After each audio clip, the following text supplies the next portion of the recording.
So I'm representing here the Slovak Foreign Policy Association, which was the partner of the project. But I'm also coming from the Communist University in Bratislava, from the Political Science Department.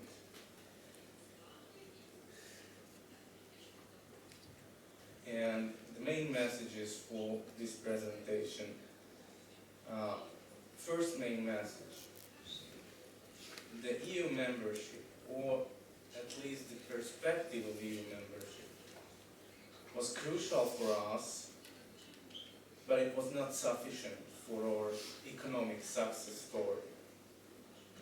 No, I know currently the situation in Ukraine is desperate, and know that especially young people, probably many of you are very frustrated.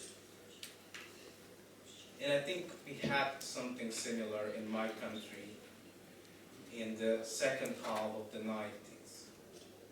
Then Slovakia was ruled by Vladimir Mečiar. It was a kind of small Lukashenko. And there was a real risk that we will end up somewhere between the West and Russia. And there was a real risk that we will not make it to the EU, to the NATO, to the OECD. And there was a risk that there will be a Schengen border, and our Visegrad friends from the neighboring countries actually were preparing for a scenario that they will join the EU and Slovakia will not join. And we, my generation, that time students at universities, we were extremely frustrated, we were desperate, and we were thinking about immigration, really. If Mečiar wins again, we will leave the country, because it will be Belarus. And our Prime Minister once said, if we are not accepted at the West, we will turn to the East. Of course, East meaning Russia, and he had a few secret flights to Moscow, actually. So, I see some parallels in this, and I want to say that from this perspective, although one has to be realistic, but almost nothing is impossible. Nothing is impossible, because in the late 90s, in my country, nobody expected that we will be an economic tiger, that we will join EU together with other Visegrad countries, that we will have the highest economic growth in the European Union, and that we will produce 1 million cars a year.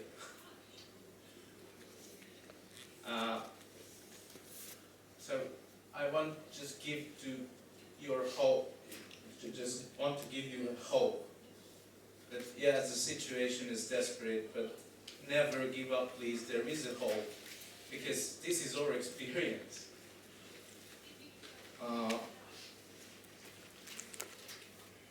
But to have this experience, of course, is the next main message, but we need comprehensive, bold economic reforms. So we were successful not because we were accepted to the EU, but because we had reforms.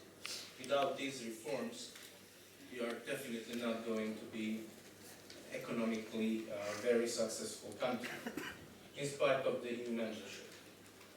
On the other hand, if once we do these economic reforms, they will prevail.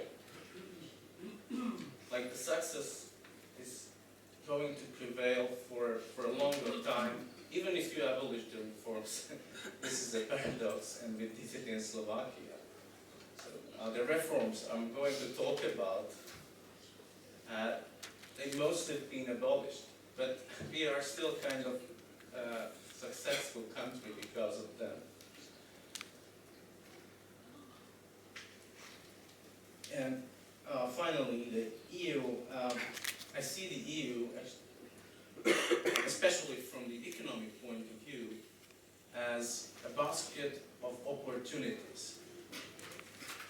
it's really up to any member state or any partner outside of it how to use it. So some countries are using it better, and some countries not really use it in a good way.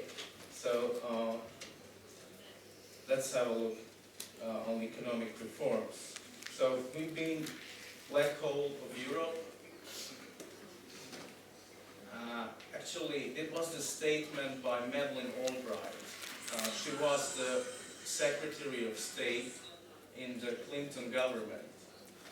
And she once said, it seems to be there is a black hole in the center of Europe, referring to Slovakia.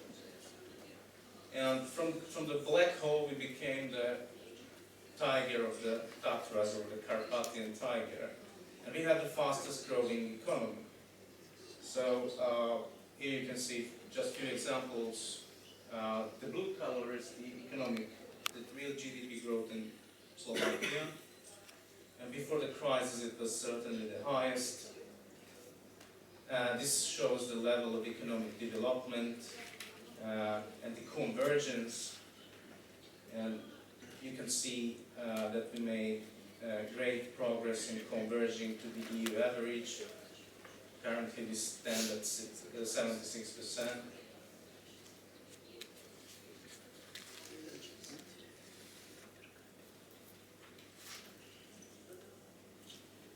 And I think this development was due to these economic reforms. So I don't want to really go to details, but between 2002 and 2006, we had, I think, the most comprehensive reform package ever implemented in any Central and Eastern European country. And there was a tax reform, pension reform, healthcare reform, labor market reform, and the decentralization. I don't want to really detailedly talk about these reforms. I will pick up just the tax reform because it's a current issue in Ukraine and it's very similar to our reform. But since many of you are coming from the regions, I just want to mention briefly that there was a fiscal decentralization in Slovakia also at the time, and I think it was crucial to divide the competencies and the allocated fiscal financial resources for these competencies between the different levels of government. So in our case, it is crystal clear, for example, that kindergartens and elementary schools are under local municipalities, and the high schools are under the regions. And both of them have the financial resource, so it's absolutely clear who is doing what, and it is not enough only to give the policies to the regions, but you have to give at the same time financial resources. So it's not going to be up to the central government from year to year to decide how much money is going to the regions, but there is a system, an automatic system, which is giving part of the revenues to the different levels of government. For other example, local roads are under local municipalities, second and third class roads are under the regions, first class roads and motorways are under the central government. And so competitions are clear and financial resources are added. Now, let's talk a little bit about the tax reform, which is, I think, quite crucial currently, and it's very, very similar. In 2004, we introduced a flat tax of 19%, which was a corporate tax rate, a personal income tax rate, and a value-added tax.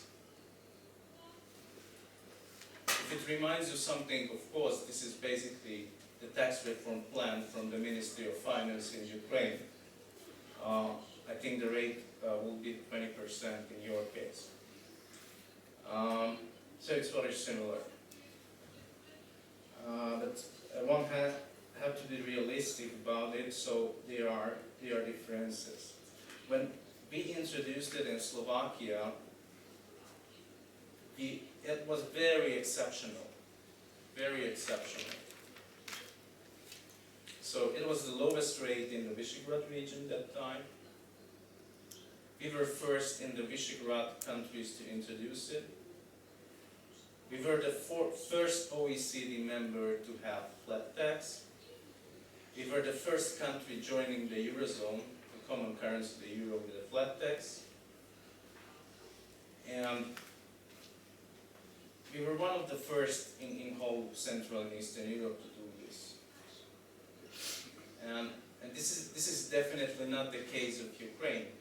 We have to acknowledge, because if you do this, you will be just another country which introduces it, because currently from Estonia to Bulgaria, there are many countries using similar tax systems. It is not to say that you don't have to do it, but your expectations might be lower. So it was really a strong marketing effect in Slovakia. Strong marketing effect, meaning foreign investors, the international economic press and media, the international economic organizations are really echoing this experiment. And for example, in 2005, Slovakia has been top performer country in doing business, which is made every year by the World Bank. So we became kind of famous because of this reform, which is probably not going to happen in Ukraine, unfortunately. Now, the comparison with your plan is, on the other hand, how to put it, we had one single reform plan proposed by the Ministry of Finance, which was supported by the government coalition and which was fiscally sustainable or neutral.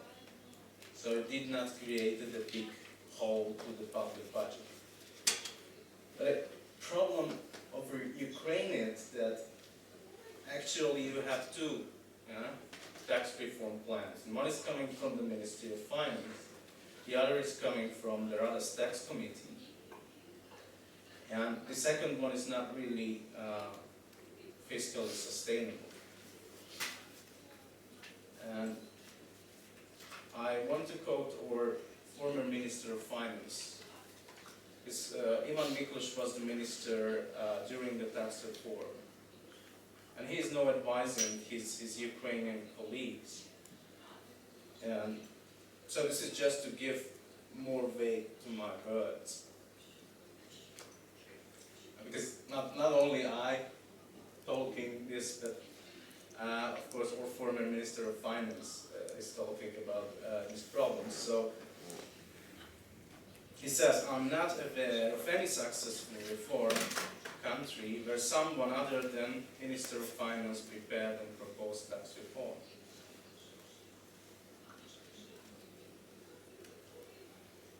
And this is one comment. So he does not really like the fact that there are more reform plans and there is an infight in the coalition, that the people are sending messages through the media, and even some coalition MPs are trying to undermine the reform package of their own government. And he thinks that the experience of Slovakia and other successful reform countries was contrary to this. Actually, in the first year of the government, we accepted like 100% of the reforms. Another quote says, in Ukraine, only 36% of the legislation was passed by the Rada, which was proposed by the government, and he thinks it is simply unacceptable. So if you have a reform government and you take the reform seriously, you cannot accept that like more than half of the proposals are just thrown away in the first year. We had it at the end of the government in the fourth year, when it was falling apart, actually, but not in the first one. So certainly, there are many problems in Ukraine. That I want to a little bit encourage you that really to have a tax reform, to have fiscal sustainability is absolutely crucial. It was crucial in our case to stabilize the economy, to attract foreign investment, and we succeeded. We succeeded. This is the inflow of the foreign investment to the Slovak economy, which was very high before the crisis. We became a car-producing country. We had the highest car production per capita in the world. Currently, we are producing almost 1 million cars, and we will produce 1.2 or 1.3 million because just last week the Ford car company, the Jaguar Land Rover company, signed an agreement with the Slovak government about another investment to this sector.